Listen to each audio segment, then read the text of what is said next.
zawin azana salam kan is kan is okay ne he pasot ta zawin chi anti bol jam thei kin le pathin ka thung ba in tunia thu tam ta sei talovin pathin thu a an lut ding ki ki taw tin taw na som chak an ning ka ti ka paw ban pathin lung sit na ka dong bin tu ni phat pha no man ni pi wa na thu sei gil khom thei ki tinga tam na ni pi sin khom ki pa thu ka sin he hepa nang man thu hi nang ma thagau thingin na tongin lang thim lo tam ta adinga jang he thim na hung hi thin dingin nang ma en ase ding ki mong ni mong cha a thabing thana top chan ke nang man ni thon pi in tia pa ka Isu Krista mina ka ta wa hi amen ale golte ho tunia ka hin se ding chu hi le ama sa chun GMFTI te ho chi dan di lo bible ko nin thana in nei ta win tu ni hin sermon title te bangai ka sei ki ding chu hele kapa in taw na in ki ti chu hoilai mun ham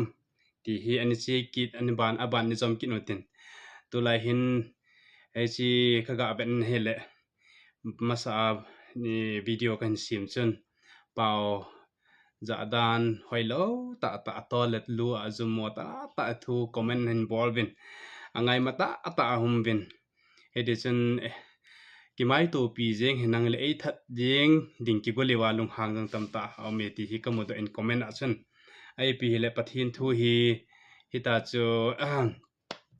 malaya christine hilo ho chun alung han ting wale christine ho ani tha jiu in tabang chun christine ki hi a alo le pe ham ngai dan ki to lo ji a jang hi mi that ngam jang hi hol a jang om thein ka bet le pathin thu hi jing wang chun to la lu a jom mo ta hi ki ho jang chu comment a kamun kalung jang chang na di pon jang le members ti ho ka het sa nom chu asi han ido ma jang le bible chun korin thot khatna bung som chang gup lang sibet na le zum mo han si chu pathin gam alo lo ding he ti in zum mo paw ngi mo ti hi tho lo ding in pakai mena ka hin ti men he nangai dan nang ma pom dan ta ki to lo wa hi le hi chi zo hi piti ham ti zo in lampang in ki ho zalew han ti hi pathin mi ti kampau jang ding in ka hin tim so ke ben he a hin tu la hin so pi ho ngai lut ta kaga sei do non pi ham ti le ngai lut ta GMFDI chi jing ho hin ha sei pen wa ka ha het chele taw na me ti ko na mun ativen long han na sata ati ani yi ting wala ka patip taw ngo amuna siun lang ka taw tang salai taw na mun chme chin hung taw bin tin mi atim tho ji ven he amo ko na mu do thei om lo chu khol ma saw han lang chi ting le taw na hin amon tim hi jong mi hung ding a hin la mo hin tim na ha bol bin hung taw bin ati na ko ji ven he a hin bible che na le tuni ai title lo topic usu pi ham tiale my father's house na kapa in cho taw na in kitiding hi atin Jesus Krista phat la ya chu hoi chi chu ham taw na in kiti chu chile taw na in kiti chu I ta banga boarding ham ti ho chan hi chom chakha ana ki holi mu te so pi te ho taw na ding kiti chu mun bi om chom po nei adi ta taw na chu Jesus Krista in mun thi man taw de ti na lai cho beng bunga na taw de ti pon Jesus Krista le ya len lai jen jing kal mata ta khowa thim che la hin a thozin taw na gets money ho na chen taw na gani ji na lai na so pi te ho taw na ki ti hi mi ten in su boy lo na dinga taw ding mi ten phone ho hung masang gari ho cho beng bung masanga hi khowa thin masanga hi tho a taw nei ki tiang hi poi mo hi ti hi kaga se do non kin na he pathin thu ani lu taw tin Matthew bong som ni la khat chang som la ni le som la thum chu ani simu te chu in ho ina alut in ho in sunga thil zo ho le thil cha ho abon chan an no do in chule sum thleng ho do khang le wa khu zo ho to na chu a le khu pe in a za wa ka in chu taw na in kitiding a hi tin a kisune a hin nang hon gu cha mi chom ko khu in na sim ta ve ati sabite ho chelai ko nei mu to thi su pathin in kiti chu thil dang na ki mang thelo pathin ka in ati su biam tele tu ni a temple ti pathin ho na bu su chu pathin in ama kapa in ati isi kapa in su ipiding a he ti am itia le to ai ga sim do dung zu ya chu kapa in chu town in kitiding a he atina lai ne a hin jesu christa phat lai chen jerusalem chu sum kolbe na ja chomin asupol kam tawin e chon hechi jerusalem pathin ho in pathin pak apa in chu town in kitiding hi ti a bible and say so amhon pakhu zu na ho alole sum thleng ho chele do khang ja chom pon cho beng bungin an pol bi ne hechi chu jesu christa hi lung phat phamo a ta chu ado khang ho zo si cha ale khu pi den spirit prophecy lekha bu khat ka sim na chun jesu christa he ta bang so alung anat the jing wang chun khunung chun ami te ho hechelaya alung han san ho sum kolbe ho chu abon na ko khom ki nin hechi pathin ngai lut na ho kam chang chun pa ta ta in a hil thim ki nin heti chun lung nuk mo na a ki khen lovin ngai lut na ta chun a hil ji chun abon jin amo chun a he thim su kem na ki khen be ti so piti ho dunia hin the temple was meant to be dwelling place of God among his people this so piti ho I had you so pathin ho in so lo na pian ta chi piam mi tia le pathin mi tel a pathin a mi tel a thina dinga chu he chi had you so pathin chen na in pathin an demand an say so this so yes exodus bung get changsom ni langa lang vet na le English Bible and let them make me a sanctuary that I may dwell among them at this amo mi tel a ka thin ding in ho bu khat nei sim pi un atin so bitia tu nia hi chi ho in ho bu sim pa hi pi a ke bol ham itia le pathin e ho la a chen thia pathin to e ho fellowship e ki vo phom wa pathin to phat e man khom na ding bai pathin hi chi chu angi e pathin e ngai lu ji so bitia ho yes jesu christa in Iselaya azawa in sim so Matthew bung som ni ka chang som ni som na thum chu ka na le ka in chu town in kitiding he atin chele nang hon gu cha mi chom ko hu in sim ta bi na chele sum hleng ho do khang ho cha lung hang a le khu me so piti ho thil cho ho cha pon chan jesu christa in si ho in supol ho chu no do tin jong ekimu ne so piti ho chele jesu christa in a sei nom na kel do tha kit ding a purpose a ji pen ta di ta chu piam tia le pathin in chu business sum call ve na mun hiloding jong le cho ve bua entertainment ta banga hita chu nui po da cho ve bua om na ding ai poi a hin pathin in chu taw na in pathin ho na ding ina pathin in ani tun lo pen chu so video tu lai ha belo chen so video hi chi hi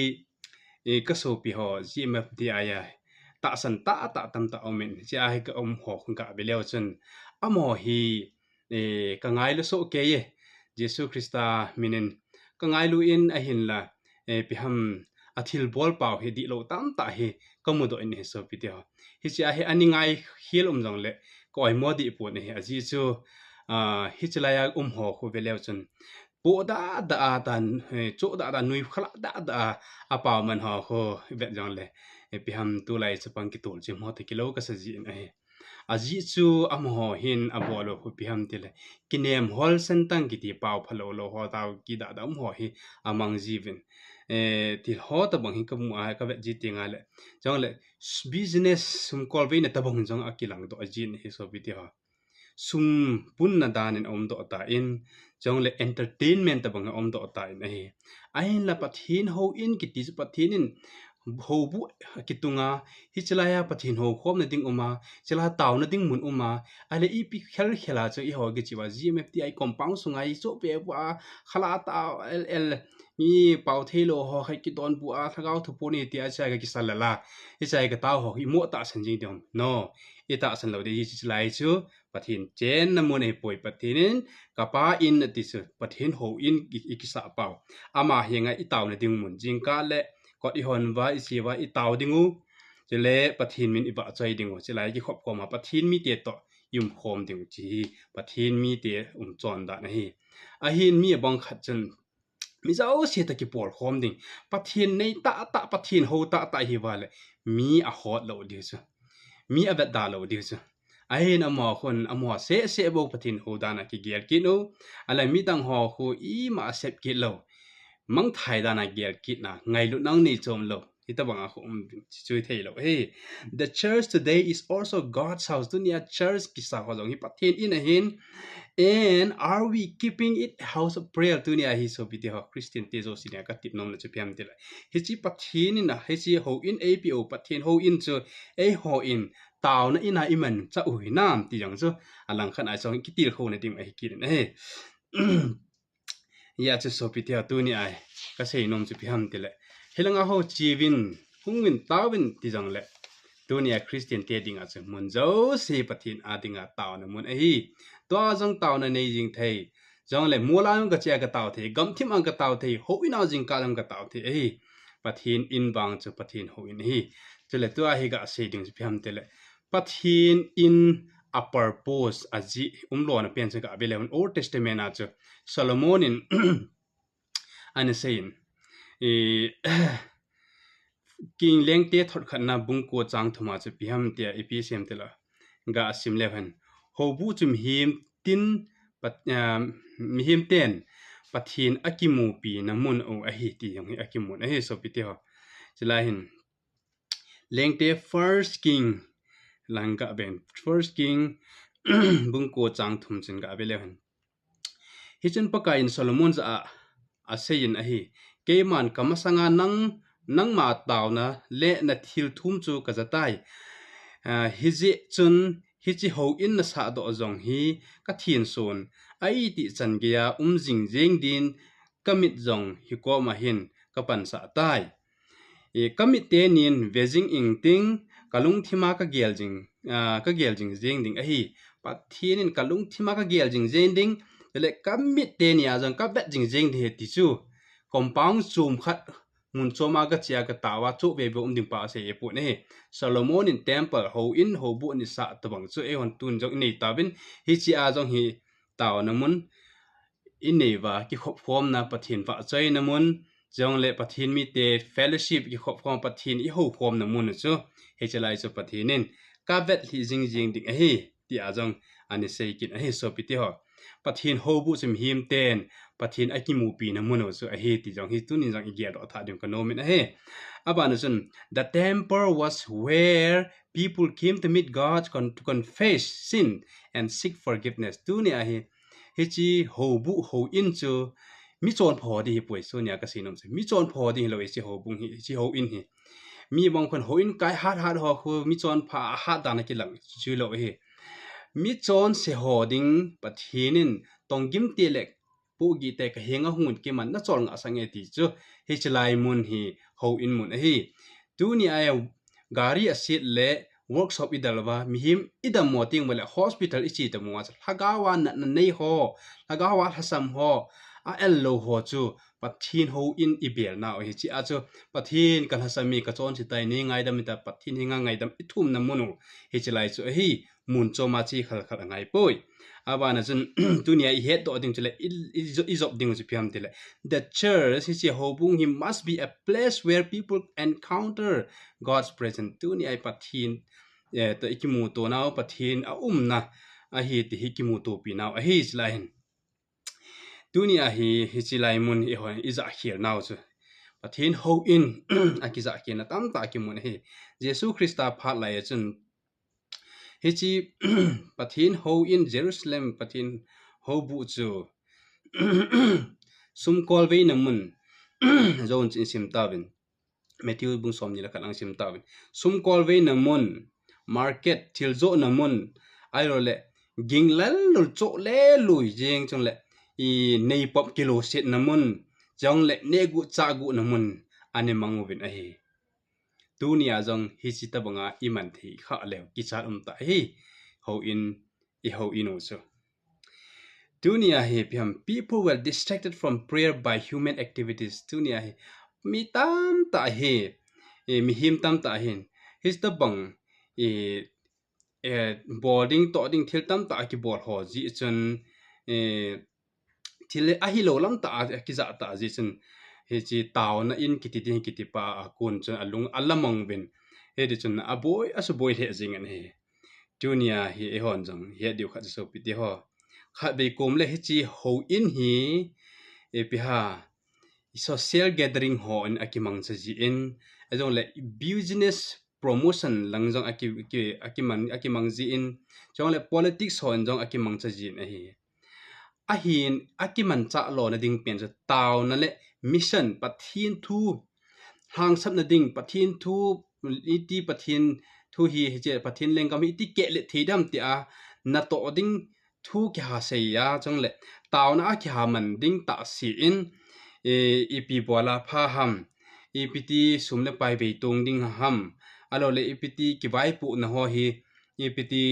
sei de ham ti ho hi aki ha boi pi in si ho in hi anaki supal khajin a hi he cho chu in bol khaw jong le inga diung ka din a hi ai ju pathin in chu thing ta hi chu le ami tiang thing dinga lom a hi ti hi ega sei nom kin a he chong le the power of prayer in God's help pathin ho ina pathin hinga tawn thani jidan higa bele han konom ne Jesus Christa in Matthew bung som ni lekhana ka in cho tawn in kitiding hit ya tin akisuni ani ti pen chu Isaiah bung som nga le gup chang sagi a ki se a hi chi a pen hi aman Jesus Christian quoted abon ani la sona chla hi ani say a hi yasu my house shall be called a house of prayer for all nations chetin nam tin dinga chu ka in chu town in kitiding a hi ti ai pathin ani phun ha chu thim gaw Isaiah mangcha ani phun ha chu ani phun do chu Jesus Christa in he chi chu ani la son a hi ti jong hi I het chi ding ka no men a hi hisun hichi taw na hin ai ho van mi te to leisit mi te chop sao ai ki nai piu ai ki unite deu ai ki pun sao hi ti he dunia hi ka asi no me he taw na na lo wa chu he chi ho bung he chi ho in hin hat na imacha ane the lo a hi ya chu early church he ho chun epiam x bung khat chang som la li x bung ni chang som li la ni ho chu sima la chen he chi ho bung masaloi ho first century la ya ho bung mas ho chu nas sata ha no he nas sata khang to he ya mun chom bia taw na ga nei wa ta chu mi su dam na mi abol dam wa taw na lagaw thu pun cha nga di lo hi so video dunia man an bolo chu nidanga an bolo chu piam tila taw na nasata ni manuba ya chu lung khat khat na ani pan naw chu chila chu mu do the so video ya Jesus Christa hong masang nge ya hi pathin ho bung di ta jang chu taw mi hiting hlai na ki mu do ne so video taw lo ri ki ti hi po ni taw ding hi la amun chu hi chalanga hongun ti be ngai po in pathin ho ina hi ha taw ding ti na zo hi ya chu tu ni ai ka sei nom ju piam ti ale ha tawin taw te a hin I taw na ding mun chu mun chom be hi tu ni na ta pon hagaw thing chu mun zo xiao ma hi tagaw ting tua a jang ka na mun a jang na sata ka taw the hi he chalanga hungwin chala hungwin ati khal ngai pu ne pathin in taw na in ati so GMFDI se a ko wai poi tu khanga he pathin in ba noi le sit bung pi GMFDI mun se taw na pathin in asan ding le ipidinga foreign langa ho USA la ho na het lo ham na amdan ro le Australia la ho pidinga het lo ham ano le pidinga India jang mun chum Mumbai langa ho hung wa hung taw lo ham na dunia hi jong le so pitia I het diu khat so ปะเทนินอปันปีมีเตโจเฮตะบังตะสันมีโลดิงปะเทนินกาลอสัตติงเลกวยมาจะปันตุมปันปีตุมอันนี้ดีโลอัทัวนุงจาเตโบสปะเทนอปันปีเอติยสุมิลโบเดนโจชัวอินโจชัวเลปะเทนกิมูตัวหอยลังปะเทนินอะโหปีสันกวยมีเนฮีดิงหำเกยหัวลังนะปันดิงหำหัวลังนะปันดิงกาลมีเมียนมาเตลังนะปันดิงหำติเลปะเทนินกวยมาลังอากะปังป่วยกวยมาจาปะเทนกะฮิจอมดิป่วยมิจะอุเสียดิงกะฮิติสโซฟิเตียอีปะเทนฮีชีเนลังนี่นะปะเทนดอกไอปะเทนฮีอามีเตบ่เสียจะจอนสิละปันปีเตดิงติอาปะเทนฮีเดโลเอโซฟิเตียปะเทนฮีชีเนลังนี่ลังฮิโลมิจะอุเสียตังกวละไงลุโซแกน้ำขัดกาลทูจิอาปะเทนินอโหปีอาชุดเตียจูอากวาอบุยปีดิงโจมติโลยตัวเนี้ยนังเลกกูกิมีเตดิดิงกษนมสิพยามเตียเลยกาลจอนิกิติปะเทนะไอเฮเงกตาสนิจงเล่ตัวนี้ปะเทนิลังอาปังดิเฮตีเจงจงเลหันกานิเลยอีบอลจิงเกนะลายวาcorruption กิติซุมaji ipaya idon don wa khan to na ding machal na ding ti lo hela i bol jam wa drugs izo zo thein lai wa drugs ho a mei chang i cho wa gal e kap wa hi che ho hi hausan jong gampan man kani le ya dinga a hop sing na la ya si kani apa na drugs isim be wa thil tam ta ho hi GMFDI ho pathin ho pi na hi lo thil ha ki chip na ho hi ta san jom jing ba ele tu a jong hi gam separate administration thu hi a ki pe lo dan ki chi chana ta hi I gamu no of ha ta sa hi chi se le chi GMFDI ho chun pi se do ham tia le he chi taw na mai ti kong na mun taw na mun na hung lo ji he ti hung pan sa kin lai de me chi ho chu ta san lo ding nang le ke pathin pial po tin le pathinin gal e sat pi ding chu I ta san ta wa le ka ni le bo lo ding o hi chi ho hi ta san lo ding ti le ki chip hoi ta san lo ding Israel tiang so gal asat wa atha ta wa ki pan wa gal pathinin ka pan pi gal ka sat pi ti ba nga chu pathinin amoho tha jong apang jong le pathin jong pathin jong akithopi tu nia tha mong ki pan do lawa muna tawa pathin ei pan pi di tia thi mi khat opo kha pan pi di tia ki mo ne jing ti hi ikine phawale ikine phil de to a jong hi akichai hetai ho politics hi kichai hetai ipiga mu na dim lo hi so bi dia nang le ke I taw na ding mun cho GMFDI hi lovin tu ana din mun na jong na taw thei na deal so na taw thei ho ina jong na taw thei ate as pathinin Jesu Christa kapa in cha taw in kiti ding he ati tu ni gial tiung ka te san he I chan chai dang tin pathinin san chan pathi ko taw amen